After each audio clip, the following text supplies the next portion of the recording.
நாட்டின் பல பாகங்களுக்கு விடுக்கப்பட்ட அவசர எச்சரிக்கை. மக்களே அவதானம். புத்தாண்டினை அடுத்து ராஜபக்ச குடும்பத்திற்கு காத்திருக்கும் அதிர்ச்சி. அனு ரவிநாத் ரெட்டி வேட்டை. எரிபொருள் விநியோகம் குறித்து வெளியான அதிரடி அறிவிப்பு. சிங்கப்பூரில் சிகிச்சை பெறும் ரணில் உயிருக்கு ஆபத்தா? வெளியான முக்கிய தகவல். எரிசக்திக்கு வந்த பாரிய நெருக்கடி. அபாயத்தில் இலங்கை.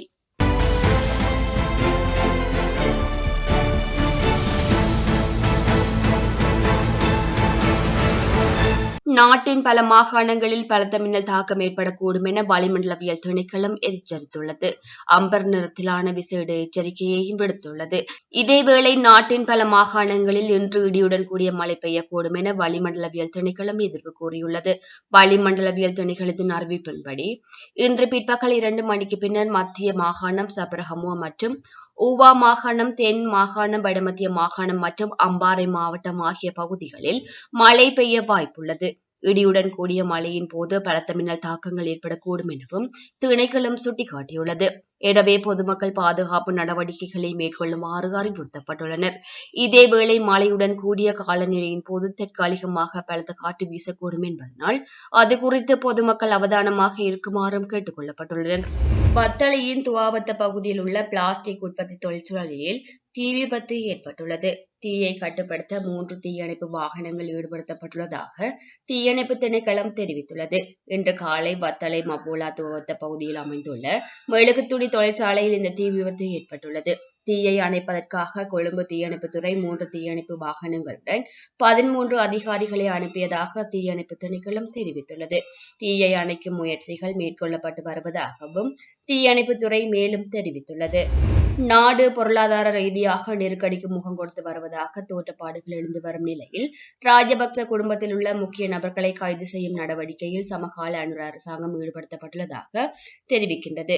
தேர்ந்தெடுக்கப்பட்ட நபர்களுக்கு எதிராக சட்டத்தை அமல்படுத்துவதற்காக பாதுகாப்பு படைகளையும் சட்ட அமலாக்க பிரிவுகளையும் அரசாங்கம் பயன்படுத்துவதாக எதிர்க்கட்சிகள் குற்றம் சுமத்தியுள்ளன.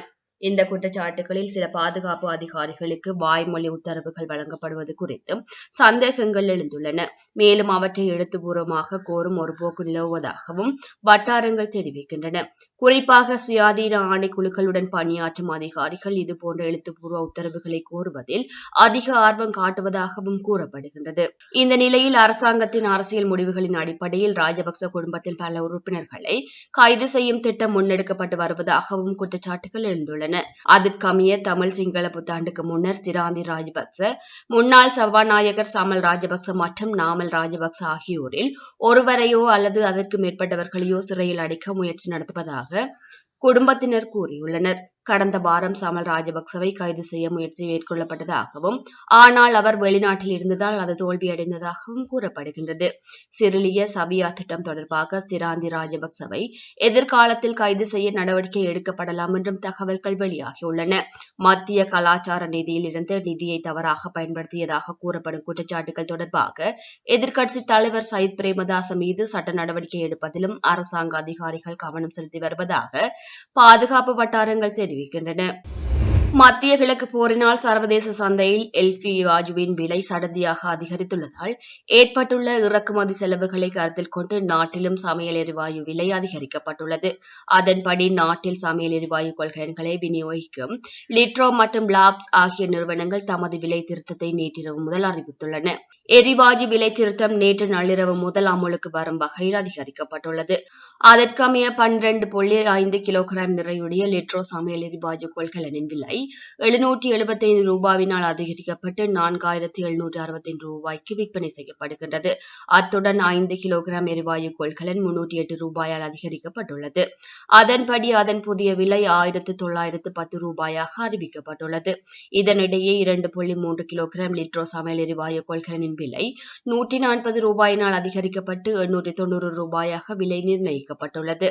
தமிழ் சிங்கள புது வருடம் மற்றும் வாழ்க்கை செலவு அதிகரித்ததை கருத்தில் கொண்டு இயலுமானவரை குறைந்தபட்ச விலை அதிகரிப்பை மேற்கொண்டதாக லிட்ரோ நிறுவனம் விடுத்துள்ள அறிக்கையில் குறிப்பிடப்பட்டுள்ளது. இதேவேளை லாப்ஸ் நிறுவனமும் எரிவாயு கொள்கலனுக்கான விலையை அதிகரித்துள்ளது. அதன்படி 12.5 கிலோகிராம் எரிவாயு கொள்கலன் 1070 ரூபாயால் அதிகரிக்கப்பட்டுள்ளது.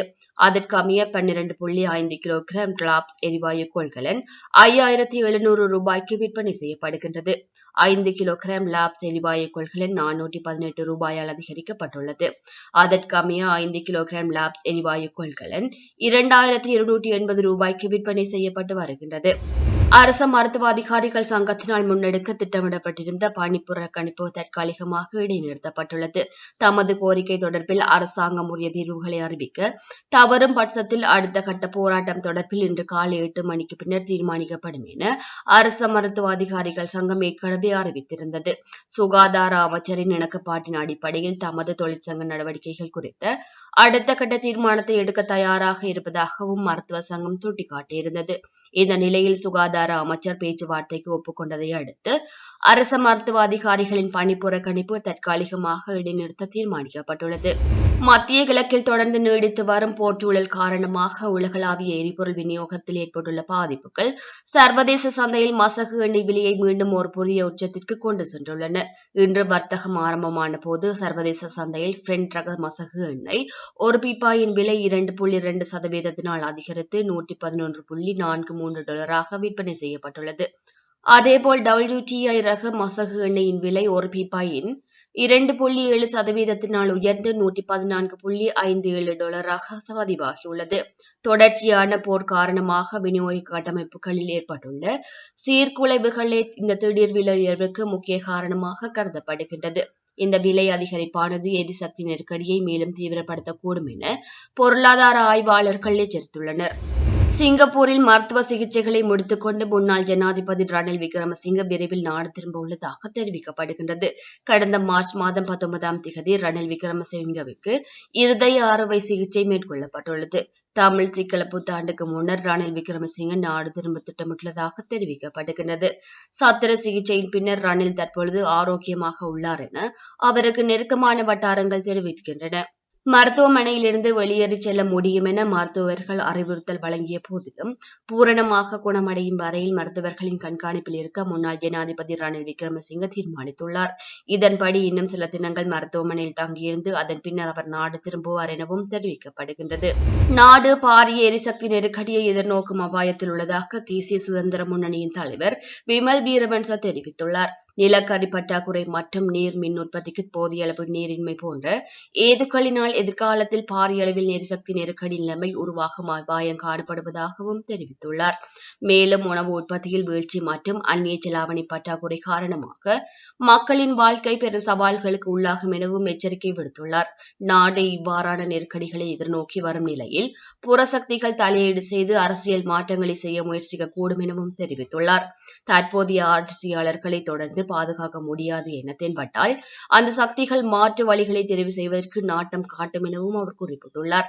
முன்னாள் ஜனாதிபதி JR ஜெயவர்தனவின் அரசியல் வாரிசு அல்லது மருமகனாக இதுவரை காலமும் ரணில் விக்ரமசிங்க கருதப்பட்ட போதிலும் அந்த இடத்திற்கு மிகவும் பொருத்தமானவர் அனுரகுமார் திசாநாயக்க என தாம் கருதுவதாக பிமல் வீரவன்ச தெரிவித்துள்ளார். கம்பகா ஹஸ்பே இலுக்கேனா பகுதியில் உள்ள வீடொன்றில் நபர் ஒருவர் கொடூரமாக கொலை செய்யப்பட்டதாக போலீசார் தெரிவித்துள்ளனர். கடந்த 3 வீட்டுக்குள் நுழைந்த சந்தேக நபர் கொலை செய்துள்ளதாக முதற்கட்ட விசாரணையில் தெரியவந்துள்ளது. இந்த சம்பவத்தில் உயிரிழந்தவர் சாந்த ஜியரிசன் சில்வா என்ற 51 வயதுடையவர் என அடையாளம் காணப்பட்டுள்ளார். சம்பவத்தன்று நள்ளிரவு உயிரிழந்தவரின் வீட்டிற்கு வருகே வந்த அதே பகுதியை சேர்ந்த நபர் ஒருவர் அவரோடு வாக்குவாதத்தில் ஈடுபட்டுள்ளார். வாக்குவாதம் மூட்டிய நிலையில் ஆத்திரமடைந்த சந்தேக நபர் மறைத்து வைத்திருந்த கத்தியால் ஜெயரிசன் சில்வாவின் களத்தில் பலமாக வெட்டியுள்ளார். இதில் பலத்த காயமடைந்த அவர் சம்பவ இடத்திலேயே உயிரிழந்துள்ளார். கொலையை செய்த பின்னர் சந்தேக நபர் அப்பகுதியில் உள்ள ஒரு விகாரைக்கு சென்று மறைந்துள்ளதாக தெரிவிக்கப்படுகின்றது. இது குறித்த தகவல் அறிந்த போலீசார் சந்தேக நபரை அவர் பயன்படுத்திய கத்தியுடன் கைது செய்துள்ளனர்.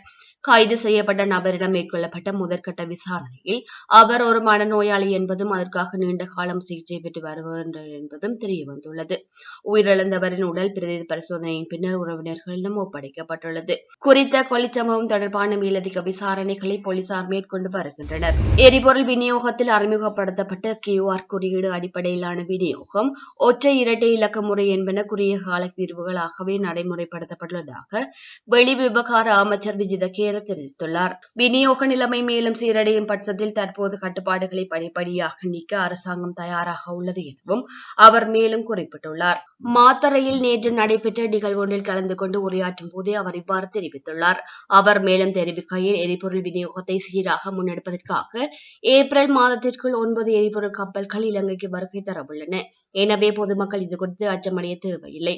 மத்திய கிழக்கு போர் வெடித்ததன் பின்னர் உருவான எரிசக்தி நெருக்கடியை அரசாங்கம் ஏற்கனவே வெற்றிகரமாக நிர்வகித்துள்ளது. தட்டுப்பாடுகளை குறைப்பதற்காக அறிமுகப்படுத்தப்பட்ட QR குறியீடு அடிப்படையிலான விநியோகம், ஒற்றை இரட்டை இலக்க முறை மற்றும் புதன்கிழமை பொது விடுமுறை என்பன குறுகிய கால தீர்வுகளாகவே நடைமுறைப்படுத்தப்பட்டன.